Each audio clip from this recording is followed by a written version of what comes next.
So, you want to become a YouTuber. You want to be successful. You want to play video games for a living, or maybe vlog for a living, or travel for a living, or do anything like that. Anything that's not working a 9 to 5. You want to be able to be your own boss. You want to be able to create videos. You want to be able to meet people and have friends and do all kinds of these cool projects and make big things happen. Well, I've got something to tell you. After about a year and a half of doing this, I'd say I've had a pretty reasonable experience and thought I'd share it with you all. First off, YouTube has changed. It's not 2010 YouTube, it's not 2006 YouTube, it's not even 2013 or 2016 YouTube. 2020 YouTube is a whole new ballgame. There's so many players in the game that you gotta be really good. Being determined and being able to give your all to this and being able to work hard at it consistently is no longer a personality trait, and it's no longer something special. Being funny is no longer something that can just make your career. It's no longer something you can base that off of, because there's a lot of funny people on the platform now. Unless you're Bill Burr, you're probably not going to make it off of just your comedy. The platform has reached a point to where you really do have to have something that differentiates yourself from the rest of the platform. You have to have your thing. You have to have your own special thing that only you do and no one else does. And you got to make sure that you use that and you refine it and you work with it and evolve it to the current climate of the platform until you can have something beautiful that you enjoy doing every single day of your life. Now, if what I told you sounds easy, then you probably shouldn't be a YouTuber. But if I told you sounds difficult, then you're probably right. Because finding your own thing, finding your own niche, finding your own thing that you do and no one else does, it's entirely unique to your own experience, is extremely difficult. And that's what I'm doing currently, right now. This is actually probably the purpose of this video, is to explain that right now I'm trying to find myself, and I'm trying to find that one special thing I can do on YouTube that no one else does, that I can really enjoy doing and make a life out of doing. And so that's really the first step to becoming a YouTuber. First step is get yourself some way to record. Most people, it's really easy access. There's tons of free platforms out there. You don't really need that much equipment. You can use your built-in microphone on your PC. Some laptops have built-in webcams. You're perfectly fine using whatever. But what I would say is that the first step is to upload your first video. You want to make sure you upload your first video, start producing content, start making things happen, start editing, learn how these things work, and begin to up your quality, begin to learn how everything works, learn SEO, learn titles, learn descriptions, get that kind of thing under your belt, and start making better videos that reach more people and make more people happy, and start building a community. Make sure you talk to people. Make sure people know what's going on. Make sure that those around you feel like you're a stable channel with good growth potential. People like to see happy stories. They like to see happy stories. They like to see stories of success. And if you can give them that, then they will flock to you. So you need to be able to give that to somebody. You need to be able to make them happy. You need to be able to make yourself happy. You need to be able to make the channel happy. And by proxy, make the community happy. And that is what will make you a successful YouTuber or not, is your ability to sustain this level of quality and quantity and connection with your YouTube community. And if you don't do that, you're not going to succeed, which is why I haven't really taken off yet. Because to be honest, with college and 2 part-time jobs, I don't have that much time to be as consistent as I'd like to be. I haven't uploaded to the channel in over a week, and then my stream yesterday was an hour and a half of me complaining about work, which isn't good. That's not how you want to run your YouTube channel. You don't want to complain. You don't want to put that kind of stuff, because guess what? People aren't there to be upset. They're not there to deal with your problems. It's the same reason you don't like watching drama TV. People are there for an escape. They're there for happiness. They're there for that little chunk of something they look forward to at the end of their workday. They're looking for you to make their day better. And so using YouTube as a venting system is not a good thing, and it doesn't result in healthy communities, and it doesn't result in healthy growth, and it doesn't result in a good YouTube channel. Look at any channel that's ever done this. Look at Nikocado Avocado, look at Onision, look at Keemstar, look at all these different places. They don't have healthy communities, they don't have healthy growth. And why is that? It's because they built their entire community on negativity, and they built their entire communities on drama and problems and things people don't want to associate with. So what you have to do is you have to make your channel this wonderful, loving place where there's just happiness, dude. Like, you gotta try and create a little chunk of paradise, and you gotta make sure that your little chunk of paradise hasn't already been invented. Because, like, for example, with me, what I originally started out doing was I originally started with gameplay commentaries of Enter the Gungeon, Stone Shard, Oxygen Not Included, that kind of thing. And the problem is that not only has the Let's Play format been phased out by YouTube over time, but there's so many people already doing that niche way better than I can. You've got people like Sinvicta, like Northern Lion, like Markiplier, Jacksepticeye, even though they don't do Let's Plays anymore, their old Let's Plays still outperform modern day Let's Plays. You see what I'm saying? There's so much competition, and it's such a saturated place that you really have to have something to stand out in order to succeed in any kind of way in that format. The gaming community especially is just, it's very, very, very difficult to find something that hasn't been done before. You gotta understand, there's people who spend their entire lives, spend like 15 years just thinking and coming up with perfect ideas to make YouTube what they want to be. And you've got to be able to match that energy, that focus, that consistency, that determination. You got to be able to match that. And the thing is, just matching that won't be enough.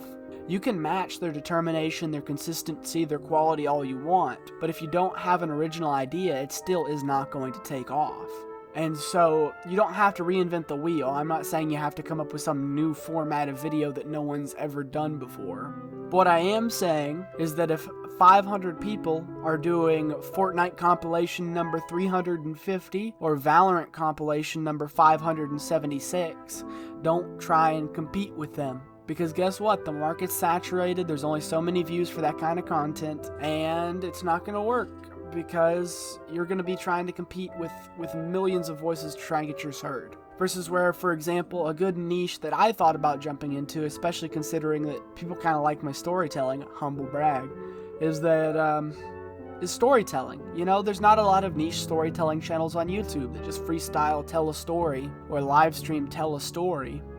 Like short story audiobook style things, those don't really exist, and so I was thinking about doing that for a while. Another thing is, like, there's so many different saturated niches. I know because I've been in your position. I know that all you want to do is you watch a video, you see the video, you love the video, and then you want to make that video. Or at least that's what happens to me, is I see a wonderful, beautiful video that makes me happy and makes me smile and I laugh at, and I say, wouldn't it be fun to make that? But the problem is that you can't make that. Now you can, well, admittedly you can, it's not impossible. But what I'm saying is it's going to take you a lot of time to reach the quality of these larger creators who actually have employees, believe it or not, to do this kind of thing. So it's going to be very, very difficult to near impossible for you to match their quality and their quantity in those kind of videos. So you can't make the kind of videos you're seeing show up in your feed. Because the thing is then you're trying to compete with creators that have been at this for way longer, with way more content, with way more clout with the YouTube algorithm, with all those things. And you're fighting a real uphill battle. So what you have to do is you have to carve out your own niche.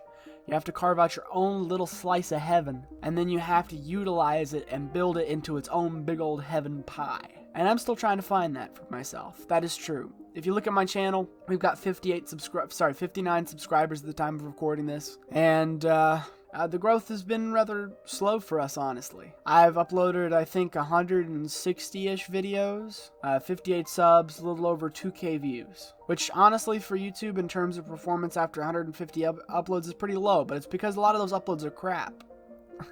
It's because a lot of those uploads were me sitting in front of a screen and talking while playing a video game and thinking people would show up for that. Which isn't true, because it's not as simple as just playing a game. Playing a game doesn't make you a successful YouTuber anymore. You have to have something else. You have to have something better, bigger, faster, stronger, something smarter, something more interesting. You have to have some kind of thing that ties your channel and community together that just makes it pop. And without that, it's going to be really, really difficult to succeed in the current climate of YouTube. And so that's what I'm doing. For the past couple of weeks, I've just been sitting around brainstorming in terms of what I could possibly do to be original and interesting on this channel. And that's what you've got to do if you want to be a YouTuber. You've got to sit down, you've got to think really hard, and you've got to find something that's special and unique to you that you can make into something powerful. There's all kinds of examples of this. Look at a recent YouTuber I learned about was Rosanville. The dude does boot reviews where he cuts open boots, shows the inside of the boots, you know, looks at them, does all that kind of thing. That's a very unique idea. Why do you do it? Well, he likes boots. and he found some sponsors, and he found friends that would be interested in that content, and he started producing it, and guess what? It took off. I'm pretty sure Rose Anvil does that full time now, which is really impressive, because the dude carved out his own niche that nobody else was doing. And that's what you have to do. You have to find it. Once you find it, you're good, but you have to find it. And of course, this also goes around with like, YouTube SEO, thumbnails, knowing how to make good this, good that, knowing how to make attractive this, attractive that. Of course, all of that matters. Of course, all of that plays a role in whether or not you're successful. But another important thing, and this will probably be the final point, that you have to realize, this, is that a lot of it just comes down to luck. Now, whether or not you like that, or like, you have to not give up just because it's based on luck. Because the thing is, right, is that you have to ignore the fact that there is luck while also knowing there is luck, while also working your hardest, while also knowing that it could not pay off. You have to be able to live in that paradox to be successful. Because at the end of the day, the truth is if the YouTube algorithm never picks up a video of yours, you're never gonna pop. If people never show up, you're never gonna pop. Even if it's the best video in the world that everybody would love 100% of the time when they see it, if YouTube only shows it to 30 people, it's only getting 30 views. So at the end of the day, there is a very, very large luck component to this. There's a very, very large luck component, and you have to realize that. So that, and maybe, you know what, maybe that'll make it sting a little bit less. If you post that new video that you really, really enjoyed and had a lot of fun making and put a lot of time into, and your friends enjoy it and you enjoy it, and it doesn't perform as well, maybe this softens the blow a little bit. That a lot of time it can just be down to luck. Because no matter how much time and production value and master crafting you put into a video, if it doesn't get shown to anybody, nobody sees it. That's just how it works. So anyway, this has been a little introspective on YouTube. If you like this, please like, subscribe, and comment down below. Comments really do help videos nowadays in the YouTube algorithm, so the more unique ones we can get down below would be absolutely amazing. I have been Run Thermal. Thank you guys so much for watching, and I will see you all in the next video. Have a wonderful rest of your day, guys.